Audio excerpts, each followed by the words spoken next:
Hi, I'm Kristin from HammockHavenFarm, and today we're doing something a little different again. We are doing, I guess what might be a new series that my son came up with called Cooking with Kristin, but actually I've just had some people ask me of things to do with their chèvre when they make it, just the soft goat cheese. And one thing that I was asked in particular was how to use herbs like this one, and that, in fact, I think this is the one that our subscriber linked to me, and I happen to have a packet of this. It's spicy Italian sun-dried tomato. It's got garlic, peppers, sun-dried tomato, green onions, sesame seeds, and lemon peel. So I happen to have some chèvre made up, and I'm going to show you how I would use this. It doesn't get much easier than this, really. All right, so see, I've got some chèvre for us to use, and I'm not going to use all of the sun-dried tomato with this. I actually need a plate. So for this one, let's use half of one of these. I'm going to set the rest of it aside for the other things we're going to do. Don't roll off the counter. All right. So open up your stuff if I can. Sprinkle a little bit onto your plate, like so. And I just roll it on the outside. Pack it on there.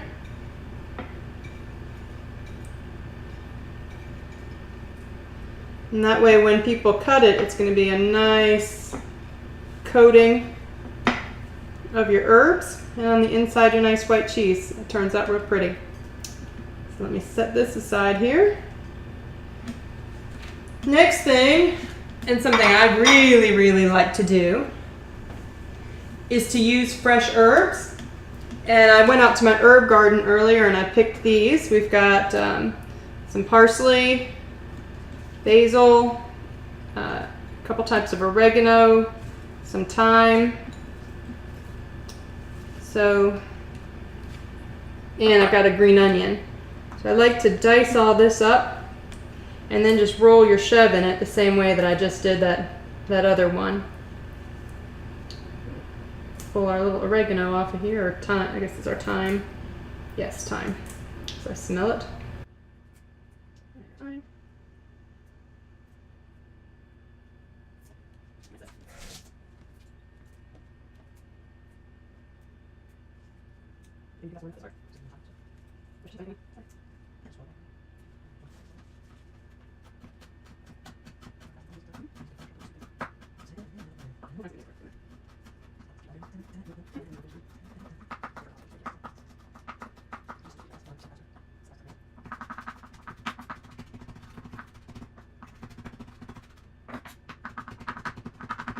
All right, all chopped up nicely.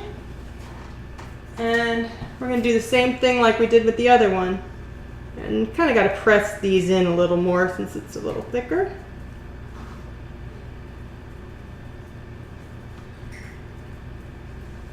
These two look really pretty together. Nice composition with the red herbs and the green herbs, or red spices and green herbs.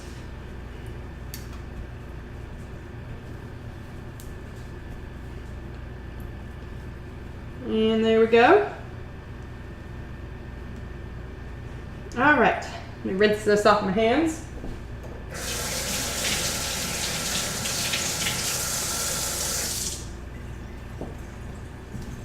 This next part is going to take a little bit longer. We're going to do fried chèvre. And I like to do this with salads because, frankly, triple breaded and fried cheese is pretty bad for you. So I usually will make medallions of this and then serve it with a nice green salad. I don't have any lettuce right now, but I've got a basket full of tomatoes from the garden. Just starting to get really nice and red. Just picked these this week. And I'm going to slice these up underneath and then put our chèvre on top of that when we're done. Okay, so for this, you're going to need panko breadcrumbs, an egg, and just all-purpose flour. A place to work, so let me move this out of the way.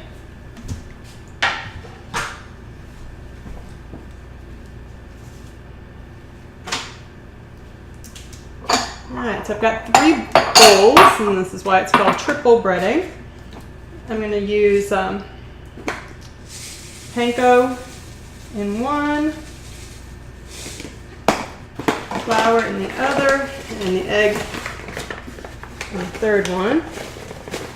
Actually, it's going to go flour, egg, breadcrumbs when we do this. Like so. I need another cutting board. Ooh, my Georgia one. Yay.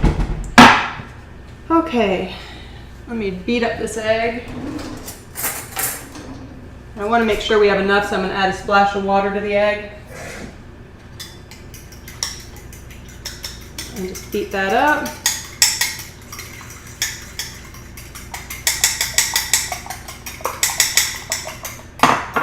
And add a little salt and pepper to our panko. And you can salt and pepper them while they're frying or after. I usually just add some to the breadcrumb and then do them as I need to later.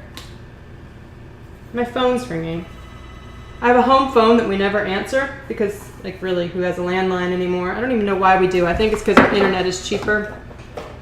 But we never ever answer it. And of course, in the middle of the video, the phone would ring after we silenced our iPads and iPhones and Apple Watches and every other device we can think of.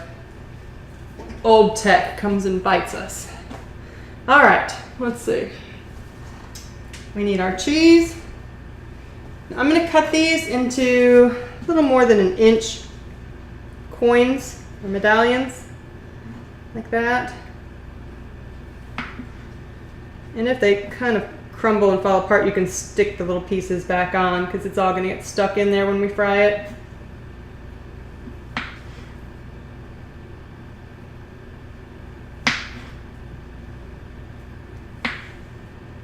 All right. I'm going to do this in some olive oil, so I want to start getting that heat up. Now, you don't want it to get too hot because you don't want your oil to start smoking or anything. But you want it to go just enough to get these nice and brown on the outside and start to get runny on the inside. You want me to pause and start this one up? Sure.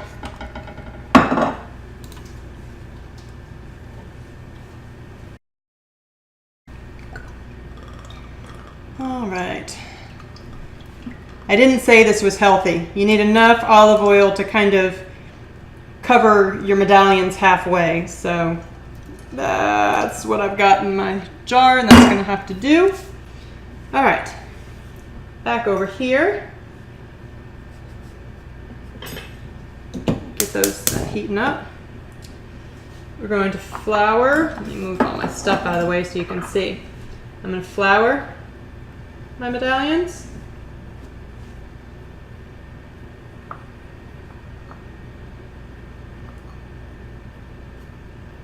And then after you flour them, I'm kind of doing a few at a time because I want to give some time for that oil to get warm, hot, whatever. I'm just going to flour these. After we flour them, we're going to put them in the egg and then put them in the breadcrumbs. And I want that oil to be hot about the time I finish with the breadcrumbs so I can just go ahead and transfer them to the pan. So we'll just flour all of these.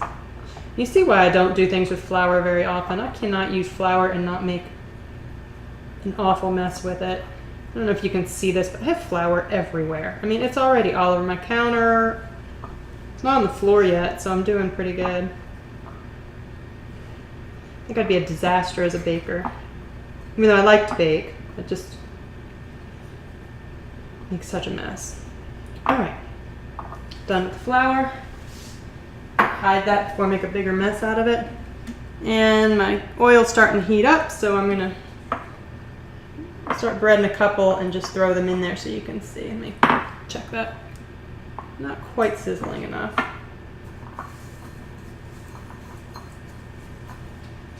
Turn the heat up again. It looked like it was getting done, but it's not quite.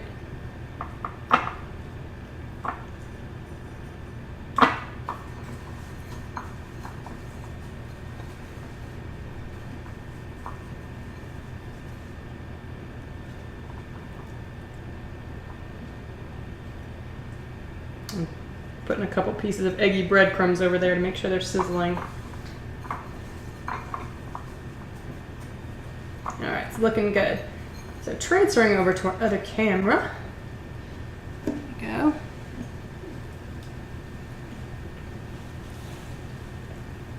Put our little cheeses in there.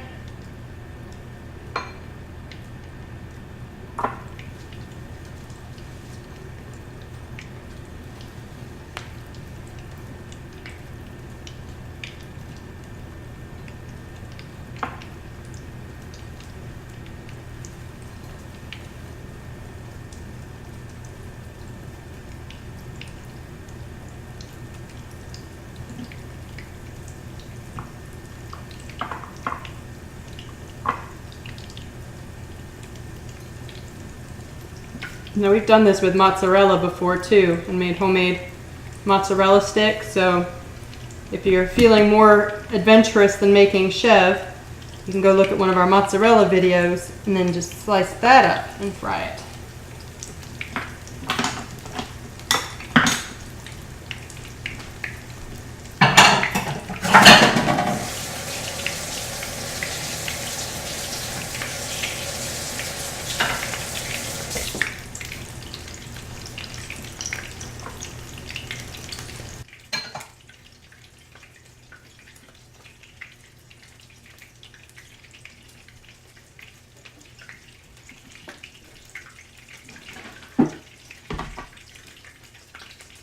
I'm not going to do that again.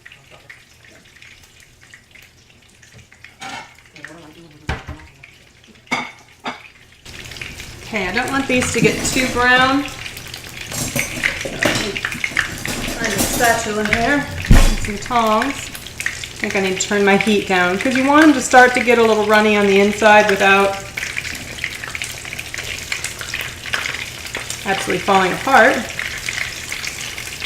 Yeah, those are getting nice and brown.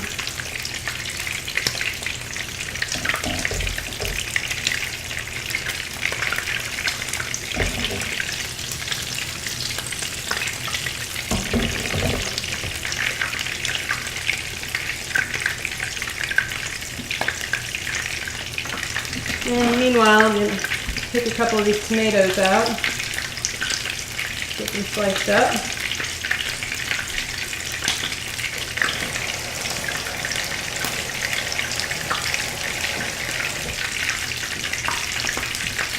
Aromas have done extremely well with all the rain. They've gotten nice and big, but our round tomatoes haven't set well.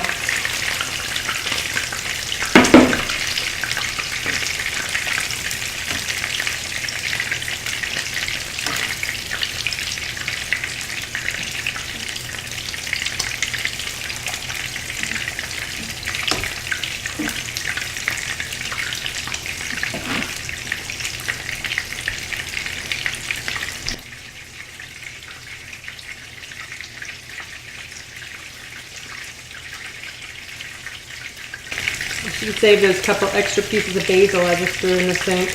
At least the sink is clean from doing this. I can probably rinse them out and salvage it just to garnish this dish and make it look pretty.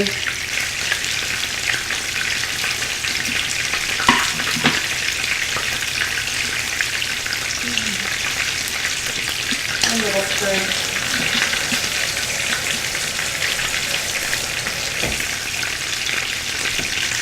Found it. Okay, back over here. Let me check this. These are looking good. I'm going to pull them off, and actually I'm turn the heat off and get a paper towel for them to drain on with that before I put them on my tomatoes.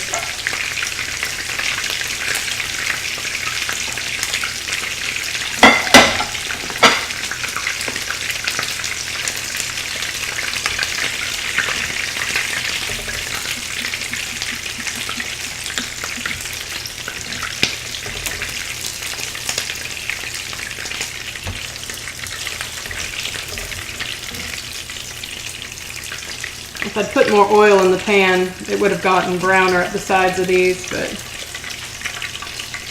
that was a lot of oil.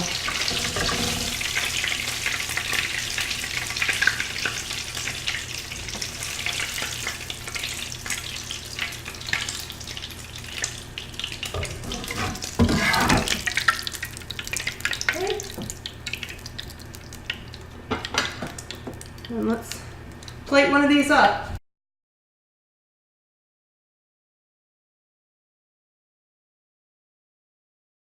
And I gotta cut it open because I know everybody wants to see that. So.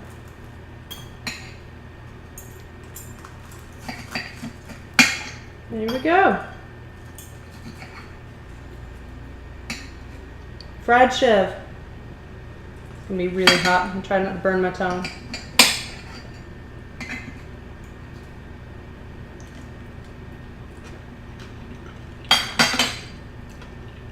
Excellent. And really easy. So there are a couple things that you can do with chèvre. If you got a lot of it laying around, like we do sometimes. We'll have to do a video on a cheesecake. Sometimes I'll do that to make up some other ones. So that's going to be on the list. Be on the lookout for that. Meanwhile, if you haven't yet, please take the time to subscribe. And thank you for watching.